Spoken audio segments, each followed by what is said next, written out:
welkom. Ek is Ilona en dis Liesel. Ons gaan vir julle sommer net help 'n bietjie met die 3 weke reeks van Identity. Ons gaan 3 weke bespreek hoe om jou identiteit in Christus te vind. Eerste week is restore, dan refine en dan release. En hierdie week gaan ons sommer net 'n bietjie gesels oor hoe die Here ons kom restore in ons identiteit in Christus. Hy kom haal ons vir ons is en hy maak ons nuut en hervestig net ons identiteit. So ek gaan vir julle 'n storie vertel van toe ek lank terug in die Kaap gebly het. Klink soos 'n veeverhaal.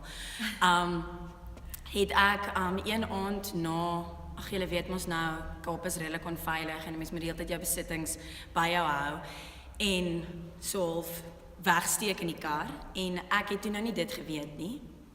En ek het een aand na kerk het ek huis toe gery en my handsak wat nuut gekoop is, wat ek by 'n vriendin gekry het vir my verjaarsdag, so 'n mooi bruin handsak, langs my by my passasierskant neergesit en toe gedog, ek gaan vandag net huis toe ry, dis baie naby, so ek hoef nie my kar nou, my handsak nou in my boot weg te steek nie. En ek het by 'n robot gestop en baie in gedagte en die volgende oomblik hoor ek net 'n harde slag teen my passasiers ruit.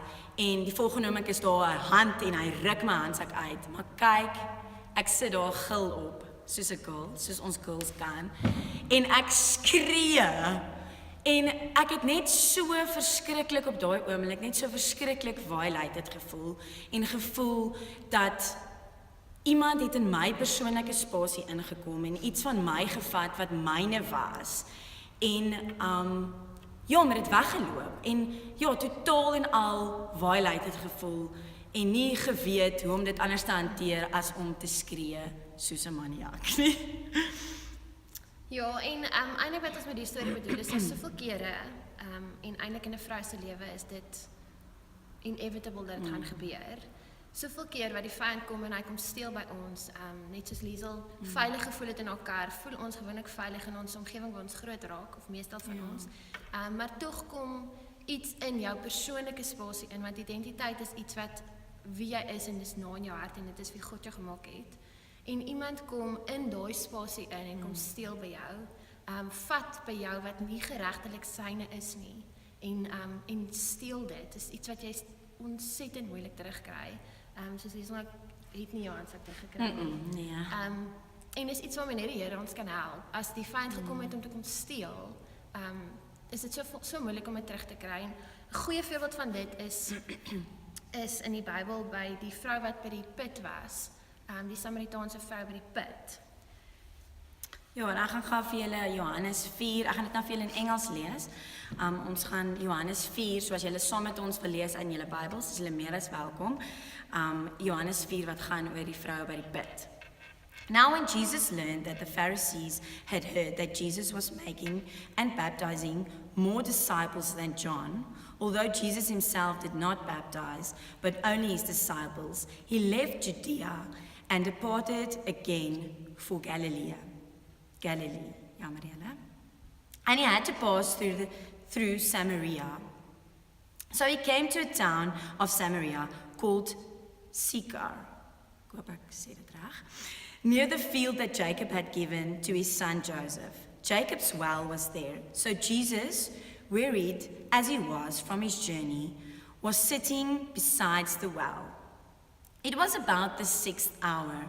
A woman from Samaria came to draw water. Ja, wat ons nou hier agterkom is die vrou, is een alleen vrou en wat gewoonlik gebeur het is die vrouens het saam in 'n groep beweeg, soggens vroeg en saans net voor dit donker raak. Hulle het glad nie in die middel van die dag gekom nie. Sy het at noon, daai 6 hour, verduidelik vir ons dit was hier in die middag, net na middagete, waar dit glad nie tyd was vir 'n vrou om te kom water skep nie. Die vrouens was verantwoordelik om die waterhuise te vat vir die huishouding. So sy was skaam oor wie sy was. Sy het geweet sy wil niemand raakloop wat haar reputasie ken nie. En sy het gegaan in 'n tyd wat sy seker gaan wees niemand gaan haar sien nie. Wat sy seker gaan wees niemand hoef haar te konfronteer of sy hoef niemand te konfronteer oor wie sy is of wat sy wil wegsteek nie. En daai tyd was sy oortuig van dat sy gaan alleen wees en het gelukkig toe vir Jesus raakgeloop. En dan lees ons gou verder in vers 8. Jesus said to her, "Give me a drink." Want sy disippels het toe stad toe gegaan om hom te gaan kos haal. And the Samaritan woman said to him, "How is it that you, a Jew, ask for a drink from me, a woman of Samaria?" Want Jews had no dealings with Samaritans. So wat hier gebeur het is, Jesus was 'n Jood en sy was 'n Samaritaanse vrou. So in Jode se tradisie is, Jode het, wat gebeur het, die Samaritane het as afkomstig van, soos wat ons dit noem in ons tyd is, hulle was half-blood Jews. En dit is hoe die Jode dit ook geglo het. Die Jode was hierdie verskriklike pure blood, as 'n mens dit so kan sê, soos die Engels, ja, en hierdie uitverkore aan mense, en enige iets wat nie soos hulle was, of enige iemand wat nie soos hulle was nie, het hulle beskou as vuil, en veral as dit 'n Samaritaanse vrou is.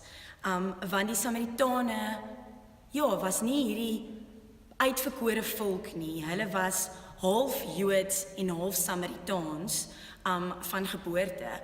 So Jode het eintlik glad nie met Samaritaanse mense, nog meer vrouens mee gepraat nie. En 'n Joodse man het ook nie met 'n Samaritaanse vrou gepraat nie. Dit het heeltemal teen Jesus se kultuur gegaan en teen wie hy is, teen sy tradisies. En hier praat hy met haar, wat eintlik heeltemal onverwags is, en sy is so eintlik al van die veld uit die veld uit geslaan, want Jesus praat nou met haar. En dan verder dan antwoord sy vir hom. Jesus answered her, "If you knew the gift of God and who it is that is saying to you, 'Give me a drink,' you would have asked him, and he would have given you living water." The woman said to him, "Sir, you have nothing to draw water with, and the well is deep. Where do you get that living water? Are you greater than our father Jacob? He gave us the well and drank from it himself, as did his son and his livestock." Jesus said to her, "Everyone who drinks of this water will be thirsty again, but whoever drinks of the water that I will give him will never be thirsty again. The water that I will give him will become in him a spring of water welling up to eternal life." The woman said to him, "Sir, give me this water, so that I will not be thirsty or have to come here to draw water." Ja, hierdie stukkie verduidelik eintlik net vir ons, so wat ons hier kan vat is, Jesus praat, sy het hierdie hele deel wat hy gesê het sy fisies opgeneem. Sy sê vir hom, "Meneer, maar ek wil nie eintlik na die put toe kom om elke keer nuwe water te vat nie, want ek moet versigtig wees in haar kop is in self, maar ek moet versigtig wees. Ek wil nie mense raakloop nie. Dis nie vir my lekker om te weet ander mense gaan nie weet as ek hier kom nie. En ek word nie aanvaar in die gemeenskap nie. So as sy neem hierdie ding fisies op en sy sê vir hom, "Maar gee asseblief vir my nou water, hoef ek nooit weer na die put te kom nie. Dit is nie vir my lekker nie." Maar eintlik praat hy nie van fisiese behoeftes, hy praat mos nou van die water, van lewende water. So wat ons baie keer ervaar is, God of Jesus praat met ons in ons fisiese behoefte, en hy het geweet sy is dors, en hy het geweet sy moet kom om water te kom haal. So hy sê vir haar iets, wat na albei kante toe gevat kan word. Hy sê vir haar, "Kom kry van hierdie water." En hy praat in haar direkte behoefte in, want sy het water nodig, sy is dors. Maar, eintlik praat hy met haar gees. So Jesus, wanneer hy na ons toe kom, hy is gentle. Ons lees hier, dat hy direk met haar gepraat, hy het vir haar gekyk, toe hy met haar praat, en hy sê vir haar, "Ek sal vir jou die water gee."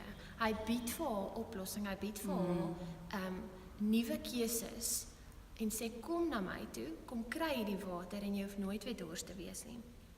Hy is altyd gentle as hy na ons toe kom, hy is altyd, hy kom nie met draaie nie, hy praat direk met jou, hy praat fisies met jou, en hy praat in jou behoefte in jou geestelike behoefte in, maar ons vat dit soveel keer fisies op, want eintlik is dit ons fisiese behoeftes ook. Ons het 'n behoefte aan liefde in die vlees, so ons soek dit op ander plekke, en God praat direk in daai behoefte, en om te sê, "Kom, ek gee vir jou liefde, kom ek gee vir jou water, kom ek gee vir jou krag, en jou fisiese behoefte, maar dis tog wat jou gees ook nodig het." Dan lees ons verder in vers 16. Jesus said to her, "Go, call your husband and come here." And the woman answered him, "I have no husband." Jesus said to her, "You are right in saying, I have no husband, for you have 5 husbands, and the one you are with now is not your husband. What you have said is true." En wat so mooi is hier, kan jy sien dat Jesus het met haar met sagtheid en deernis met haar gepraat. Hy het haar sonde aangeraak deur waar hy vir haar wys dat hy wel haar ken en hy wel haar sonde ken en hy weet waarvan sy vandaan kom. Maar hy het nooit dieper gegaan nie.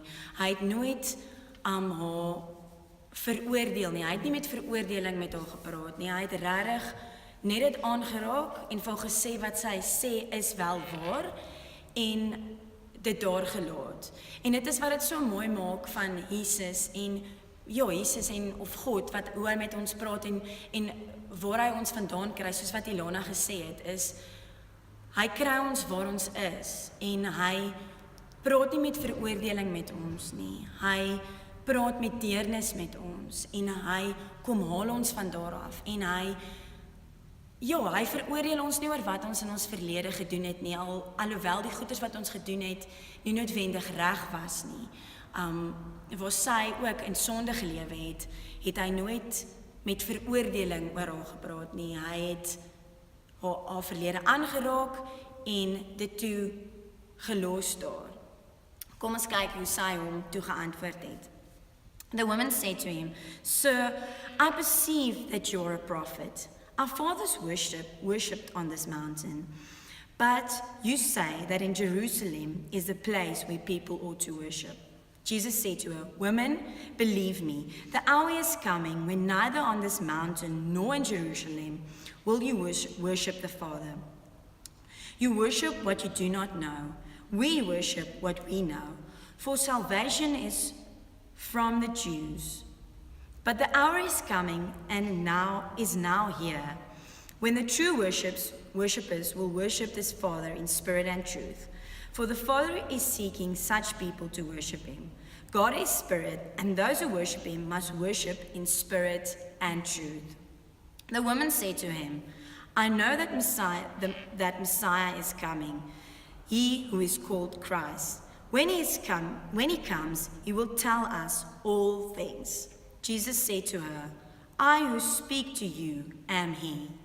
Ja, daar kan ons ook net sien dat sy weet, die profesie sê, that the Christ is coming and he will tell us all things.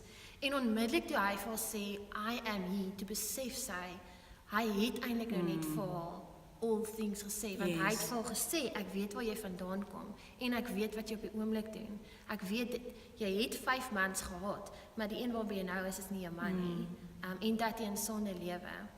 Maar hy het dadelik vir ook die oplossing gegee, voordat hy na sonde ingepraat om te sê, "Hier is ek is die water, kom na my toe." En wat ons ook sien is, sy dadelik, toe sy besef, hy praat in haar sonde, en het sy die onderwerp verander, en vir hom gesit praat van worshippers op die mountain, wat eintlik niks te doen het met dit wat hy vir haar sê nie. En wat ons daarin sien is dat, soveel keer, kom ons op 'n punt waar ons die Here so graag wil hê, maar die oomblik as iemand namens die Here deur iemand met ons praat, of die Here direk met ons praat, skrik ons so groot vir ons eie sonde, omdat dit so 'n shame gevoel op ons laat, dit laat ons so skuldig voel en so skaam voel, dat ons onmiddellik die onderwerp verander. In hierdie geval het sy dit nog religiously ook verander. Sy het vir hom gesê, "Ja, maar ons worship op hierdie plek en julle worship op daai plek, julle wat die Jews is." En soveel keer sê ons, "Ja Here, maar eintlik bid ek genoeg, so dis seker regverdig dat ek nog hierdie doen." So kom ons lei net 'n bietjie die aandag af van wat ek verkeerd doen. Maar die Here kom spesifiek om in te praat, en hy wil sny daar tussen wat sleg is en wat goed is, om die snag weg te sny. Of jy te sê, dit maak nie saak nie. Ek weet dit, maar dit define jou nie. Dis nie wie jy is nie. Ek ken jou, want ek het jou gemaak. En ek het jou geroep by jou eie naam. En ek ken jou naam. En kom ons lees verder en dan vers 27. Just then his disciples came back. They marveled that he was talking to a woman, but no one said who do you seek, or why are you talking with her? So the woman left her water jar and went away into town and said to the people, come, see a man who told me all that I ever did. Can this be the Christ? And they went out of town and were coming to him.